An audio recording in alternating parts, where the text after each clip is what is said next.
Hola, ¿qué tal amigos, amigas de Raíz? Soy Alina Duarte y el día de hoy estamos en otra emisión de ¿Qué hacer? Un podcast de y para las izquierdas, y el día de hoy estoy muy feliz de que tenemos con nosotros y con nosotras a Marco Teruggi, un periodista, sociólogo y además gran compañero de batallas. Marco, gracias por estar aquí. ¿Qué tal? Muchas gracias por la invitación. Marco, pues vienes aterrizando en México directamente de Argentina y quisiera empezar con este balance de esta América Latina de este último año, que no ha sido menor.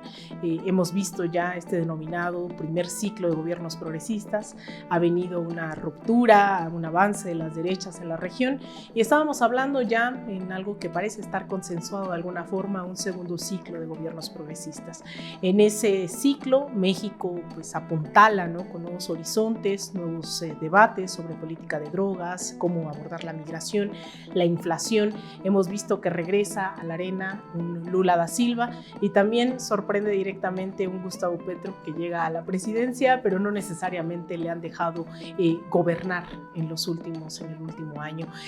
Sin embargo, aterrizando de Argentina, acabas de atestiguar la llegada de un personaje que ya nos dirás tú si hay algunos adjetivos, un Javier Milei que habla con su perro muerto a través de una medium. Ese va a ser el presidente de las y los argentinos. Marco, ¿cuál es tu balance de esta correlación de fuerzas en América Latina?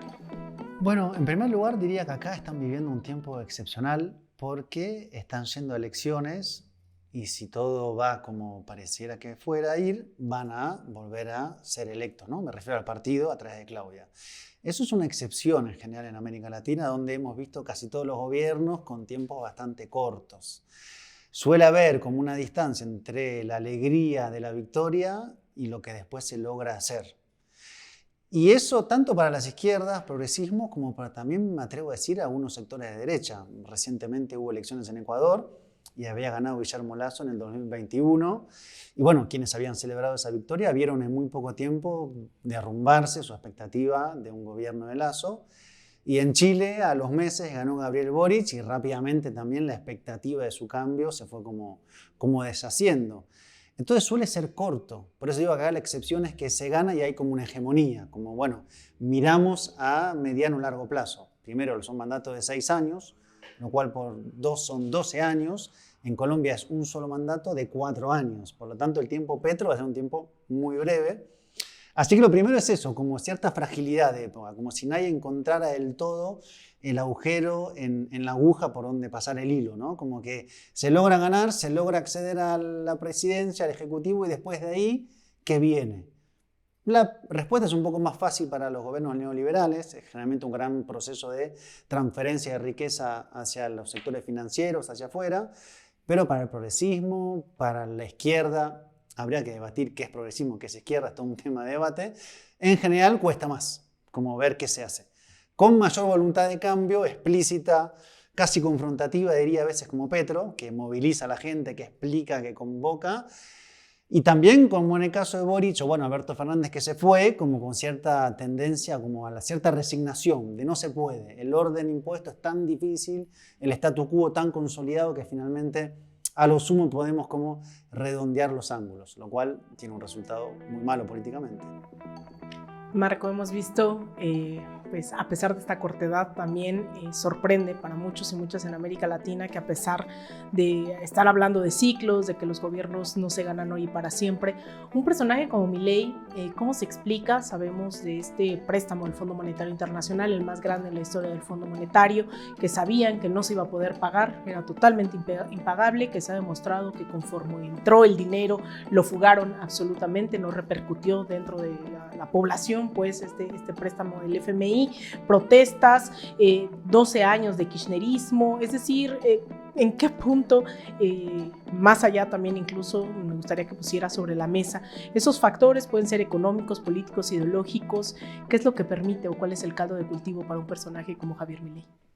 ¿El fracaso? O sea, si uno se pone a ver en términos más allá de sus pasiones políticas y sus posibles camisetas políticas, es un país que hace 10 años que no está creciendo y que viene de 2 malos gobiernos. Insisto, más allá del posicionamiento, el gobierno de Mauricio Macri, que tuvo esta deuda que vos decías, que incluso Claver Carone, que era entonces encargado del Fondo Monetario Internacional por Estados Unidos, dijo fue una deuda para que se sostuviera el gobierno de Macri. Y el gobierno de Alberto Fernández, él explica que hubo la pandemia, que hubo la guerra en Ucrania, que hubo sequía, un montón de cosas, pero fácticamente no cumplió con lo prometido y la realidad, la condición de vida de la población es peor. Por lo tanto, la pregunta es, ¿por qué la población votaría algo que no funcionó o votaría otra cosa que tampoco funcionó? Y ahí llega el momento como de la ventana de oportunidad. Hay un espacio para un cambio, el outsider, ¿no? Muy claramente. Y ahí apareció Milei, yo diría, como una mezcla de factores. Primero que es un tipo enojado. O sea, su personaje. Es una sociedad enojada. O sea, el tipo grita y la gente quiere gritar. El tipo dice, bueno, son una casta de ladrones y la gente piensa que son una casta de ladrones, por lo menos muchos. Logró, digamos, empatizar con ese sentimiento y vehiculizar la idea del cambio. El cambio es con Milei, ni con una candidata macrista del antiguo gobierno, ni con el candidato peronista, y la gente, y sobre todo la juventud, planteaba, yo quiero cambiar. No importa si al final de ese cambio estaremos peor. Ya estamos tan mal que quiero que haya un cambio al final de la elección. Y después hay algunas picardías de la política que salieron mal. ¿Por qué? Porque la derecha primero le dio cámaras de televisión para que creciera, porque Milei les permitía correr el discurso más a la derecha. Entonces, al macrismo, a la derecha que ya había gobernado, le venía bien Milei como un dispositivo de desinhibición de la palabra. Decía cosas que nunca nadie decía y eso convenía. Y después alguna picardía en algún sector del peronismo que dijo, bueno, pero Milei también nos viene bien a nosotros para dividir a la derecha. Entonces un poco lo oxigenaron también. Al final lo oxigenó todo el mundo, pensando que no iba a pasar, y pasó. Y de repente fue, este señor va a ser presidente de la República Argentina. Y te diría como dato para tomar en cuenta, el mayor porcentaje de población votante, por encima del 60%, son jóvenes, varones de menos de 25 años. Ahí, si fuera sido por ese sector, ganaba en primera vuelta, pero muy fácilmente. ¿Qué retos hay? Vemos... Argentina, vaya, no es la excepción. Esto que comentas un poco más un flashback de lo que pasó en Estados Unidos exactamente con Donald Trump, ese outsider que colocaron en los medios, tanto en MSNBC, CNN, que eran como los medios que se asumían desde este progresismo liberal, ¿no? Muy desde el establishment, pero también lo posicionaba Fox News. Fue una propaganda absurda día y noche que al final fue imparable, ¿no? Y para cuando lo quisieron parar, se montaron ahí en la trama rusa y demás, y aún así ha persistido dentro de la sociedad estadounidense un discurso de odio, un discurso supremacista, anti-inmigrante, xenofóbico, racista, que incluso acrecentó los ataques en contra de la comunidad musulmana, árabe, mexicana, latina en general, etcétera, etcétera. Hoy en Argentina a mí lo que me preocupa es ver ese envalentonamiento de las derechas regionales que acceden al gobierno, ¿no? En México, uno de esos personajes que están tratando de crear es un Eduardo Verástegui, que hoy, al igual que Milei hace 3 años, era totalmente irrelevante. Estuvo en la toma de posesión de Javier Milei. Y pues al lado, ¿no? En las fronteras tenemos a un José Antonio Kast que no del todo ha desaparecido en Chile con estos mismos discursos. Estuvo en la toma de posesión. Que estuvo en la toma de posesión. Nayib Bukele me parece que no estuvo, ¿no? Sin embargo... también fue parte de ¿no? esta derrama ideológica supremacista, etcétera, etcétera, del trumpismo. Regionalmente, ¿tú cómo ves ese avance de las derechas? Yo veo que, y sobre todo te lo pregunto pensando en que muchos y muchas que van a ver esto son mexicanos y mexicanas que creen que tomar el gobierno es tomar el poder, mientras las derechas se siguen orquestando. Aquí se llaman Claudio X González, se llaman, incluso hay una mujer diputada local en la Ciudad de México de ultraderecha, ¿no? Que dice que cuando le dieron el golpe a Pedro Castillo, los peruanos estaban haciendo realidad su sueño, ¿no? Ese tipo de discursos ya empiezan a mermar, pero ¿cómo ves tú estas derechas aliadas, ¿no? Regional e internacionalmente? También estaba Bolsonaro en la toma de posesión, que de hecho es un desplante para el presidente Lula mayor. Bolsonaro está inhabilitado, intentó un golpe de Estado hace menos de un año, pero bueno, ahí lo recibieron y toda la prensa así hegemónica, como diríamos, fingió demencia con lo que había hecho Bolsonaro, ¿no? Yo lo primero que diría es que no va a salir bien. Yo quisiera que saliera bien, porque que le vaya bien a Milei es en realidad que le vaya bien a la sociedad argentina. Ahora, lo que está planteando es un shock neoliberal, digamos. Su frase de discurso que más repitió cuando se dirigió ante la gente fue "no hay alternativa". Esa era la frase de Margaret Thatcher, que decía "there is no alternative", de hay que hacer un shock. No hay gradualismo, hay shock. Eso va a implicar, muy sintéticamente, liberar los precios de los combustibles, de las energías, de los alimentos, de los servicios prepagos de salud, o sea, una inflación muy rápida, dejar de emitir dinero, o sea, enfriar la economía, congelar los salarios, lo cual va a hacer que suban todos los precios y los ingresos de la gente se queden rezagados. Ese es licuar, ¿no? Eso es difícil que salga bien en una población que tiene 43% de pobreza aproximadamente. Entonces, el shock neoliberal implica, digamos, un proceso de empobrecimiento acelerado, con lo que él ya dijo que es estanflación, que es estancamiento con inflación. O sea, no creces y encima te suben todos los precios. La pregunta es si la operación ideológica que está haciendo va a funcionar, que es esta idea de hay que sacrificarse porque al final del túnel hay luz. Y esa luz no es un camión que viene de frente, sería el sol, digamos, ¿no? Hay una parte de la sociedad que cree que es así. Y la aplaude. Y lo aplaude. Y otra parte de la sociedad que es muy interesante, que Milei dice el recorte va a caer sobre el Estado y lo aplauden. Como si el Estado fuera una suerte como de ente, como externo, que si se recorta el Estado a mí no me afecta y el Estado no soy yo. El Estado es el otro, el recorte es el otro o la otra, y por lo tanto yo voy a quedar por fuera. Bueno, el día que llegue la primera factura de luz, que vaya a cargar auto o compre un pedazo de carne, va a ver que eso es él, el Estado también es él. Entonces eso va a salir mal. Es mi primer gran diagnóstico si hacen lo que están haciendo. Habrá que ver la conflictividad en la calle, habrá que ver el Congreso, la amenaza de represión es muy grande. Y me parece que entonces lo que es una gran ilusión de las plataformas de esta derecha que está creciendo pero que es heterogénea, es probable que rápidamente también se desmorone. Yo me acordaba de cuando asumió Guillermo Lasso, que estuvo Raimundo de todo el mundo, estuvo Santiago Abascal de Vox, estaba así como la fiesta otra vez, y al año y medio estaba saliendo por la puerta de atrás con un país roto, digamos. Entonces hay que ver. Yo espero que eso no pase, espero que haya una suerte como de cordura, pero no es eso. Y hay que reconocerle que dijo que iba a hacer un ajuste. Está bien que ese ajuste iba a caer sobre la casta, pero no, él no dijo, o sea, nunca en Argentina un presidente había hecho campaña diciendo que iba a ajustar y recortar el gasto público. Menem, el gran neoliberal de los años 90, tuvo esta famosa frase de si decía lo que iba a hacer no me votaban, ¿no? Que es una especie de sincericidio. Y Mauricio Macri, cuando hizo campaña, decía lo contrario de lo que hizo. Tenían carteles que decían no iremos al Fondo Monetario Internacional. Bueno, ahora sí. Pero no sé si o sea, hasta los medios de la derecha te dicen se vienen 6 meses así de mucho dolor. Yo no sé cuál es la tolerancia social. Ese es el debate hoy en Argentina.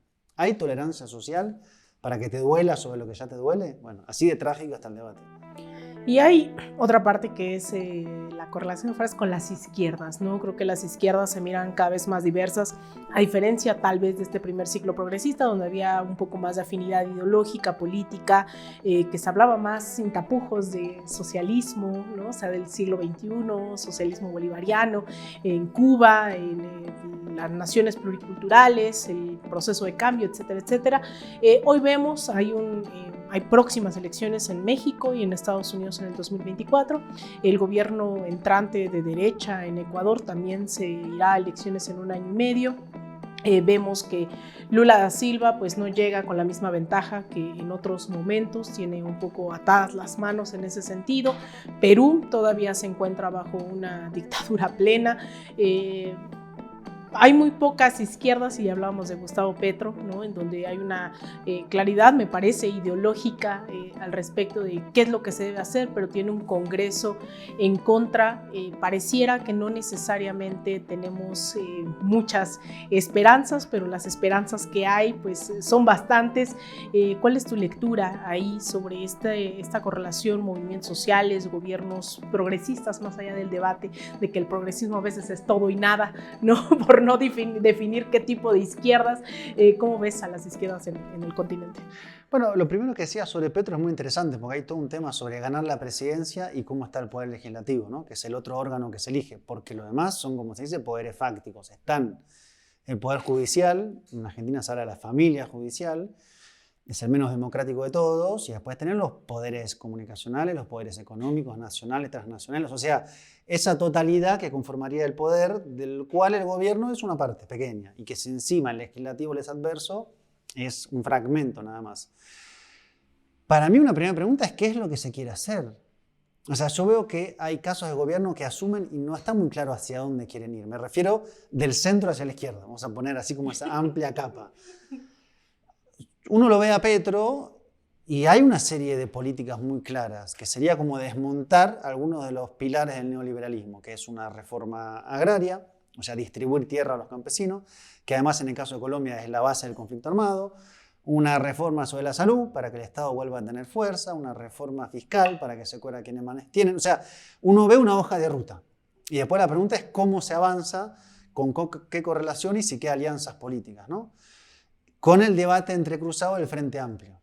Claro. Petro, cuando gana, amplía al máximo la coalición de gobierno, cuando ve que no funciona, medio que la pone en crisis y decide avanzar con un bloque más propio.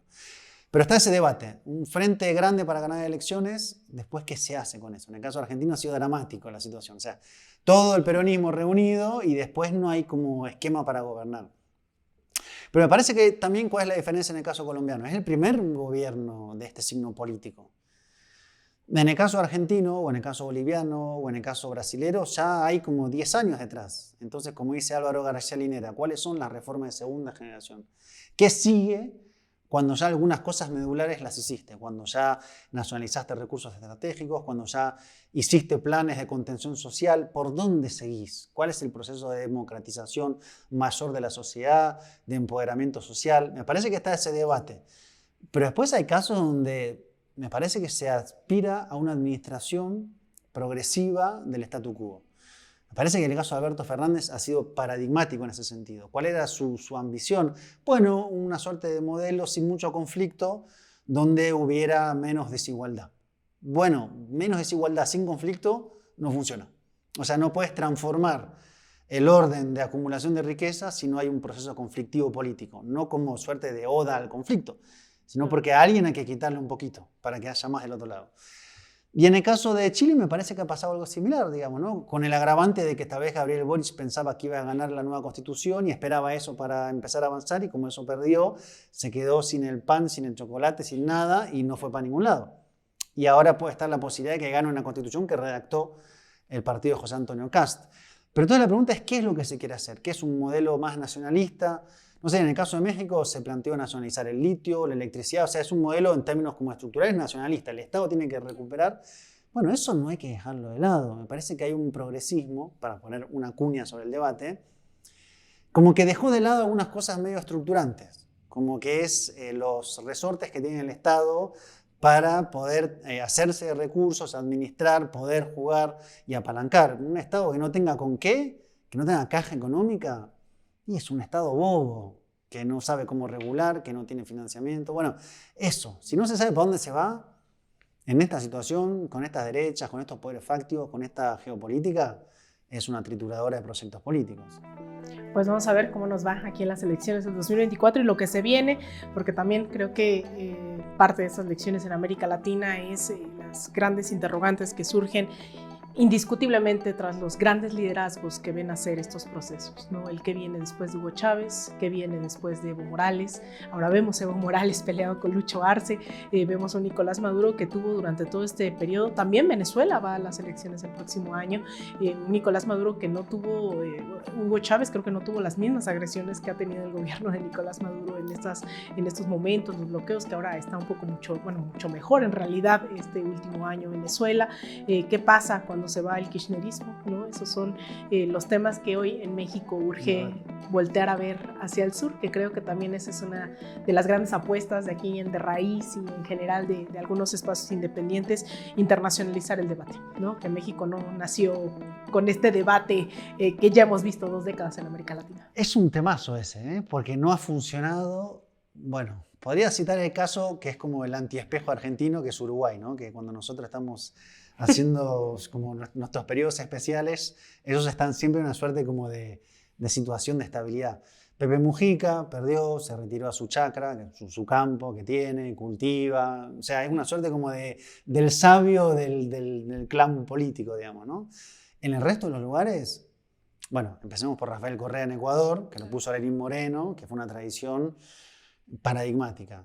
Y que es el primero que sigue candidateando a todo el mundo y sigue ahí en la campaña. Él dijo que ya se iba a Bélgica y pues esta tradición lo puso a trabajar el doble.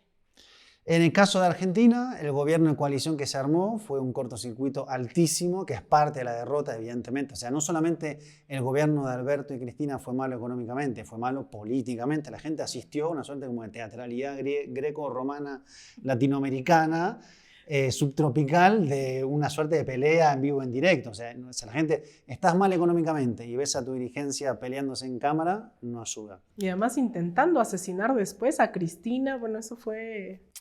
Bueno, es parte del tiempo político que vivimos, que es preocupante. En el caso de Bolivia es muy explícito en este momento la disputa que hay entre el presidente y Evo Morales. En el caso de Brasil, cuando Lula se retira, asume Dilma, empieza a perder capacidad de poder, le hacen un golpe de Estado. Y voy a decir algo que es falso, pero digamos que es cierto. En el caso de Venezuela, Nicolás Maduro la tuvo tanto más difícil como, entre comillas, tanto más fácil, en el sentido de que la figura de Hugo Chávez pasa a ser un elemento de cohesión nacional del movimiento que finalmente quedó hasta el momento de su fallecimiento, y no hay una pregunta de cuál es su lugar. Sí, cuál es su lugar en términos como de Maduro respecto al proyecto, pero no él. Bueno, la pregunta es qué va a pasar en México, ¿no?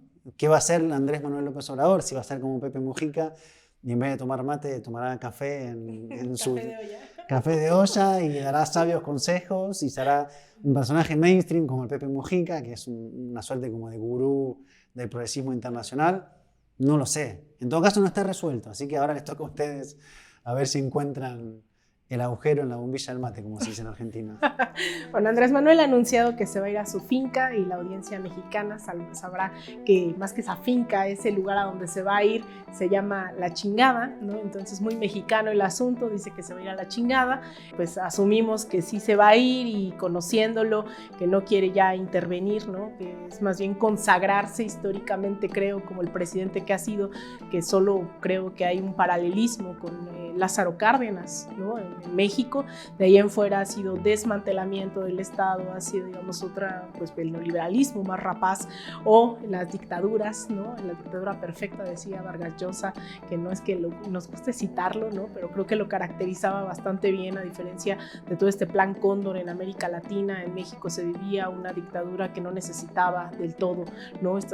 Hubo una gran represión, varias, 68, 71, etcétera, pero bueno, Andrés Manuel, sin duda, él ya anunció que se retira, tal vez sea digamos, le creemos, ¿no? Cuando dice que se va, pero en una de esas, eso han dicho varios presidentes de la región, como bien mencionas, y no sabemos qué hará la derecha como para saber si se va a ir a descansar y contemplar la vida o realmente tomará acción. Alguien que se autorretira, por así decirlo, es bastante excepcional, digamos, así como que alguien que asume, acepte ser mandado, también es bastante excepcional. O sea, ni uno quiere irse del todo, ni el otro quiere que tampoco le digan qué hacer. Bueno, ¿cómo es esa arquitectura? Si acá efectivamente se retira a La Chingada y pasa a ser como una figura de consejo, de sabiduría, yo creo que va a hacer falta. O sea, pues si no es una suerte de corte muy abrupto y de transmisión que ahí hay que continuar. Y me da la impresión que AMLO además tiene como un rol, múltiples roles, digamos, ¿no? Como de identitario del movimiento. Hay preguntas evidentes, hay cosas fascinantes visto desde afuera de México, que tal vez lo sean para ustedes también. La mañanera, por ejemplo. Claro. Está como, que es crear un centro de gravedad alrededor del cual gira todo lo demás, es envidiable. ¿No? En muchos países se corren atrás de la agenda, o sea, permanentemente es como contestar, salir. Acá lograron hacer lo contrario. Yo soy la agenda, yo soy el centro, debatan alrededor de lo que yo planteo. Envidiable. Lo cual, de cara al 2024, también más que envidiable, es preocupante, ¿no? Pensando en que justo todo este ecosistema mediático realmente sigue de la misma manera, ¿no? O sea, los grandes medios de comunicación siguen ostentando exactamente el mismo poderío, ¿no? Las mismas estrategias. Hay un contrapeso real, que es esta mañanera, las redes sociales, los canales de YouTube, que se han vuelto también todo un caso digno de analizar en cuanto a que la gente necesita consumir otro tipo de información, pero aún con estas ventanas informativas de análisis no se compara todavía con el duopolio Televisa, TV Azteca, ¿no? Eso también es preocupante, saber que Andrés Manuel ya no va a estar al frente de la mañanera, lo cual no digo que, bueno, vaya a ser, no sé, hablar de porcentajes, ¿no? Evidentemente Claudia se verá ante la necesidad de crear sus propios métodos de comunicación, sostener la mañanera, no lo sé, ella también da sus conferencias de prensa aquí, bueno, daba sus conferencias como jefa de gobierno después de la mañanera, entonces digamos que hay todos los días hay una esperanza de que se continúe, pero yo insisto, no es muy simbólico también para la gente, pues estos grandes liderazgos, ¿no? Entonces, pues grandes retos tenemos en México, en la región de cara al 2024, ya veremos también ahora no dejo de pensar en Venezuela, que viviste muchos años ahí, Marco, tú sabes a lo que me refiero, Venezuela no es menor lo que se enfrenta y más ahora sobre el Esequibo y demás retos, pero bueno, ahí estaremos analizando qué pasa y pues te agradezco que están con nosotros en nuestra salida de México. Gracias, y bueno, solamente decir que estoy muy contento de estar en México y que entre otras cosas vine a ver qué es lo que está pasando políticamente, además de escribir un libro, así que va a haber un capítulo sobre México contando este maravilloso país. Muchísimas gracias, Marco. Pues no se olviden de seguir a Marco Teruggi en todas sus redes sociales, siempre nos está aportando. Tengo el gusto de encontrármelo en varias trincheras latinoamericanas, siempre haciendo coberturas conjuntas. Nos hemos visto en múltiples momentos de esta vida, de este continente, así que pues ahora estoy muy feliz de que estés aquí en México. La última vez fue hablando en brasilero en las calles de San Pablo. Vaya cobertura también esa, la victoria de Lula da Silva, así que bueno, sigan a Marco para toda esta información latinoamericana, para toda esta información de la Patria Grande, y también luego se va análisis de Francia, en Europa, así que bueno, síganlo en todas sus redes sociales y pronto estaremos seguramente hablando de tu libro, que pues con mucho gusto me dará, pues me da mucho gusto pensar que va a haber ahí un capítulo de México. También será importante poner ahí los acentos de que, cómo ves a la luz de todos estos procesos lo que ocurre en este país. Así que pues muchas gracias, Marco. A vos. Y muchas gracias a todas y todos aquí en De Raíz. Les invitamos a que se suscriban a nuestras redes sociales, a nuestro canal de YouTube. Síganos en TikTok, en X, en Facebook, en todos lados. Este es un podcast de Y para las Izquierdas. Nos vemos en el próximo ¿Qué hacer?